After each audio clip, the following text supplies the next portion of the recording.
আসসালামু আলাইকুম ভিউয়ার্স। বাংলাদেশের সর্বশেষ আপডেট সংবাদে আপনাদের স্বাগত। বাংলাদেশের জাতীয় সংসদ নির্বাচনকে কেন্দ্র করে রাজনৈতিক মাঠে এখন চরম উত্তেজনা বিরাজ করছে। এরই মধ্যে সবথেকে গুরুত্বপূর্ণ বাংলা সংবাদ আমাদের হাতে এসেছে। প্রথমেই জানিয়ে দেব এক নজরে তফসিল কি কি রয়েছে, কি কি করা যাবে এবং কি কি করা যাবে না, রয়েছে বিস্তারিত।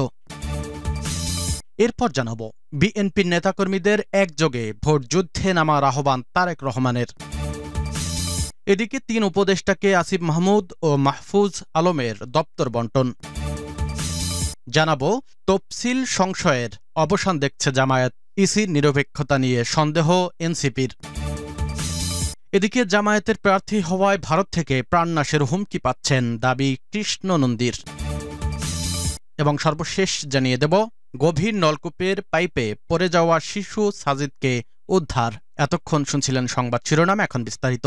অনুরোধ থাকবে ভিডিওটিতে একটি লাইক দিন, কমেন্টস করে জানিয়ে দিন আপনি কোন জেলা থেকে বা কোথা থেকে এই সংবাদটি শুনছেন। বাংলাদেশের তাজা আপডেট সংবাদ পেতে চ্যানেলটি সাবস্ক্রাইব করে পাশের বেল বাটনটি অন করে রাখুন। এক নজরে তফসিল। ত্রয়োদশ জাতীয় সংসদ নির্বাচন ও গণভোটের তফসিল ঘোষণা করা হয়েছে। আগামী 12 ফেব্রুয়ারি দেশের সংসদ নির্বাচন ও গণভোট অনুষ্ঠিত হবে। আজ বৃহস্পতিবার সন্ধ্যায় প্রধান নির্বাচন commissioner CEC AMM Nasir Uddin জাতির উদ্দেশ্যে ভাষণে এই তফসিল ঘোষণা করেন। এক নজরে তফসিল। সিইসি ত্রয়োদশ জাতীয় সংসদ নির্বাচন ও গণভোটের চূড়ান্ত ভোট গ্রহণের তারিখ ঘোষণা করেন। নির্বাচনের দিন 12 ফেব্রুয়ারি, গণভোট ও জাতীয় নির্বাচন একই দিনে অনুষ্ঠিত হবে। ভোট গ্রহণের সময় সকাল 7:30 থেকে বিকেল 4:30 পর্যন্ত। সংসদ নির্বাচনে মনোনয়নপত্র জমার শেষ সময় 29 ডিসেম্বর। মনোনয়নপত্র বাছাই 30 ডিসেম্বর থেকে 4 জানুয়ারি। আপিলের শেষ সময় 11 জানুয়ারি। আপিল নিষ্পত্তি 12 থেকে 18 জানুয়ারি। প্রার্থিতা প্রত্যাহারের শেষ সময় 20 জানুয়ারি। প্রতীক বরাদ্দ 21 জানুয়ারি। নির্বাচনী প্রচারণা 22 জানুয়ারি থেকে 10 ফেব্রুয়ারি সকাল 7:30 পর্যন্ত। ভোট গ্রহণ হবে 300 সংসদীয় আসনে। মোট ভোটার সংখ্যা 12,76,00,000-এর বেশি।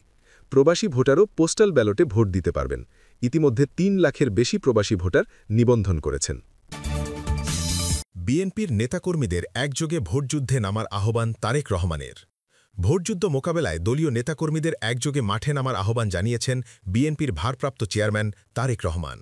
বৃহস্পতিবার 12 ডিসেম্বর বিকালে দেশ গড়ার পরিকল্পনা শীর্ষক এক কর্মশালায় দলের ভারপ্রাপ্ত চেয়ারম্যান সারা দেশ থেকে আসা দলের মাঠ নেতাদের উদ্দেশ্যে এই আহ্বান জানান। তিনি বলেন, আপনারা পরীক্ষিত নেতাকর্মী, শত অত্যাচার নির্যাতনের মধ্যেও আপনারা এই দলকে ধরে রেখেছেন। সেই 111-এর ষড়যন্ত্র থেকে শুরু করে গত স্বৈরাচারের 15 বছরের ষড়যন্ত্র সব আপনারা মোকাবেলা করেছেন। তাহলে এখন কেন এই সামনের যেই নির্বাচনী যুদ্ধ, এই যুদ্ধ মোকাবেলা করতে পারবেন না? আপনার দলের যে পরিকল্পনা জনগণকে ঘিরে, দেশকে ঘিরে, কেন সেটা জনগণের কাছে তুলে ধরতে পারবেন না? চাইলেই আপনারা এটা করতে পারবেন, এটা করতে হবে। তারেক রহমান বলেন, দেশ গড়ার পরিকল্পনা বাস্তবে রূপ দিতে হলে আমাদের জনগণের সমর্থন প্রয়োজন এবং জনগণের সমর্থনকে দলের পেছনে আনতে হলে আপনাদের ঐকান্তিক প্রচেষ্টা এবং উদ্যোগ প্রয়োজন। আসুন আমরা সেই উদ্যোগ গ্রহণ করি। আমি কি আপনাদের কাছে সেই প্রত্যাশা রাখতে পারি যে আপনারা এখান থেকে নিজ নিজ এলাকায় ফিরে গিয়ে সেই উদ্যোগ গ্রহণ করবেন? ফার্মগেটের কৃষিবিদ ইনস্টিটিউট মিলনায়নে বিএনপির উদ্যোগে দেশ গড়ার পরিকল্পনার কর্মসূচি শীর্ষক এই কর্মশালা হয়। এই কর্মশালায় সারা দেশ থেকে আসা বিএনপির বিভিন্ন স্তরের নেতারা অংশ নেন। গত রবিবার 7 ডিসেম্বর থেকে এই কর্মশালা শুরু হয়। প্রতিদিন দলের এক একটি অঙ্গ সংগঠনের নেতারা অংশ নেন। 3 উপদেষ্টাকে আসিফ মাহমুদ ও মাহফুজ আলমের দফতর বন্টন। আসিফ মাহমুদ ও মাহফুজ আলমের পদত্যাগের পর তাদের দায়িত্ব পুনর্বন্টন করা হয়েছে। বৃহস্পতিবার প্রধান উপদেষ্টার দফতর থেকে এই সংক্রান্ত নির্দেশনা জারি হওয়ার পর মন্ত্রিপরিষদ বিভাগ গেজেট প্রকাশ করে। নতুন দায়িত্ব বন্টনের ফলে তথ্য ও সম্প্রচার মন্ত্রণালয়ের দায়িত্ব পেয়েছেন সৈয়দা রিজওয়ানা হাসান, যুব ও ক্রীড়া মন্ত্রণালয়ের দায়িত্ব পেয়েছেন ড আসিফ নজরুল এবং স্থানীয় সরকার, পল্লী উন্নয়ন ও সমবায় মন্ত্রণালয়ের দায়িত্ব পেয়েছেন আদিলুর রহমান খান। এছাড়া ড আসিফ নজরুল একই সঙ্গে প্রবাসী কল্যাণ ও বৈদেশিক কর্মসংস্থান মন্ত্রণালয় এবং আইন, বিচার ও সংসদ বিষয়ক মন্ত্রণালয়ের দায়িত্বে থাকবেন।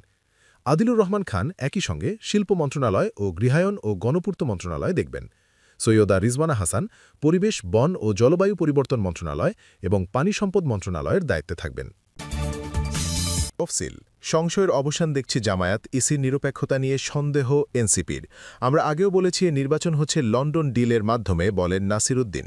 ত্রয়োদশ জাতীয় সংসদ নির্বাচনের তফসিলকে স্বাগত জানিয়েছে জামায়াত ইসলামী ও জাতীয় নাগরিক পার্টি এনসিপি সহ কয়েকটি রাজনৈতিক দল। নির্বাচন নিয়ে সংশয়ের অবসান হয়েছে বলে মন্তব্য করেছে জামায়াত। অপরদিকে ভোটের বিশ্বাসযোগ্যতা এবং নির্বাচন কমিশনের নিরপেক্ষতা নিয়ে সন্দেহ প্রকাশ করেছে এনসিপি। আগামী 12 ফেব্রুয়ারি বৃহস্পতিবার ভোট গ্রহণের দিন রেখে ত্রয়োদশ সংসদ নির্বাচন এবং জুলাই সনদ বাস্তবায়ন প্রশ্নে গণভোটের তফসিল ঘোষণা করেছেন প্রধান নির্বাচন কমিশনার সিইসি এএমএম নাসিরুদ্দিন। বৃহস্পতিবার সন্ধ্যায় তফসিল ঘোষণার পর জামায়াতের কেন্দ্রীয় কার্যালয় আনুষ্ঠানিকভাবে তাৎক্ষণিক প্রতিক্রিয়ায় দলের সহকারী সেক্রেটারি জেনারেল এহসানুল মাহবুব জুবায় তফসিল ঘোষণাকে স্বাগত জানিয়েছেন। তিনি বলেন, আমরা এই জাতি দীর্ঘ সময় ধরে অপেক্ষা করছিল যে আমাদের জাতীয় সংসদের নির্বাচনের তারিখ এবং এর সাথে গণভোটের তারিখ কখন ঘোষণা হয়। কিছুটা অনিশ্চয়তা ছিল, কিছুটা সন্দেহ সংশয়ে আমরা ছিলাম। আজকের প্রধান নির্বাচন কমিশনারের ঘোষণার মাধ্যমে যে সংশয়ের অবসান হয়েছে। জামায়াতের প্রার্থী হওয়ায় ভারত থেকে প্রাণনাশের হুমকি পাচ্ছেন, দাবি কৃষ্ণ নন্দীর। ভারতে অবস্থানরত ওয়ার্ল্ড হিন্দু স্ট্রাগল কমিটির নেতা শিপন কুমার বসুর বিরুদ্ধে জীবননাশের হুমকি ও অকথ্য ভাষায় গালিগালাজ করার অভিযোগ করেছেন খুলনা ১ দাকোপ বটিয়াঘাটা আসনের জামায়াতে ইসলামের প্রার্থী কৃষ্ণ নন্দী। বৃহস্পতিবার ১১ ডিসেম্বর দুপুরে খুলনা প্রেস ক্লাবে এক সংবাদ সম্মেলনে তিনি এ অভিযোগ করেন। কৃষ্ণ নন্দী জামায়াতে ইসলামীর সনাতন শাখার ডুমুরিয়া উপজেলা সভাপতি। সংবাদ সম্মেলনে কৃষ্ণ নন্দী বলেন, শিপন বসু একজন ব্ল্যাকমেইলার ও আন্তর্জাতিক চাঁদাবাজ। সে আমার মোবাইল নম্বর ম্যানেজ করে আর্টিফিশিয়াল ইন্টেলিজেন্স এআই প্রযুক্তির মাধ্যমে ছবি তৈরি করে অপপ্রচার ও বিভিন্ন কৌশলে আমার সঙ্গে যোগাযোগ করে আমাকে অকথ্য ভাষায় গালিগালাজ করা এবং জীবননাশের হুমকি দিয়ে বলে, আমি হিন্দু হয়ে কেন বাংলাদেশ জামায়াতে ইসলামীতে যোগদান করে হিন্দু ধর্মকে বিতর্কিত করছি। তিনি বলেন, আমি জামায়াতে ইসলামী মনোনীত খুলনা ১ দাকোপ বটিয়াঘাটা খুলনা ১ আসনের দাড়িপাল্লার প্রার্থী হিসেবে নির্বাচনী কাজ শুরু করেছি। এ অবস্থায় আমার জনপ্রিয়তায় ঈর্ষান্বিত হয়ে কিছু স্বার্থান্বেষী শ্রেণীর যোগসাজস্যে আমার ব্যক্তিগত ইমেজ এবং জনপ্রিয়তা ক্ষুণ্ণ করার জন্য মিডিয়া ও সোশ্যাল মিডিয়ায় মিথ্যাচার সহ বেশ কিছু ছবি এআই প্রযুক্তির মাধ্যমে তৈরি করে অপপ্রচার করছে। তিনি এসব অপপ্রচারের প্রতিবাদ জানিয়ে এতে বিভ্রান্ত না হওয়ার জন্য দেশবাসীকে অনুরোধ করেন। গভীর নলকূপের পাইপে পড়ে যাওয়া শিশু সাজিদকে উদ্ধার।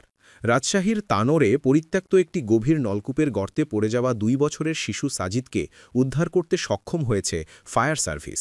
বর্তমানে তার স্বাস্থ্য পরীক্ষা চলছে। বৃহস্পতিবার ১১ ডিসেম্বর রাত ৮টা ৫০ মিনিটে শিশুটিকে উদ্ধার করা হয়। এর আগে বুধবার ১০ ডিসেম্বর দুপুরে গভীর নলকূপের ওই পাইপে পড়ে যায় শিশুটি।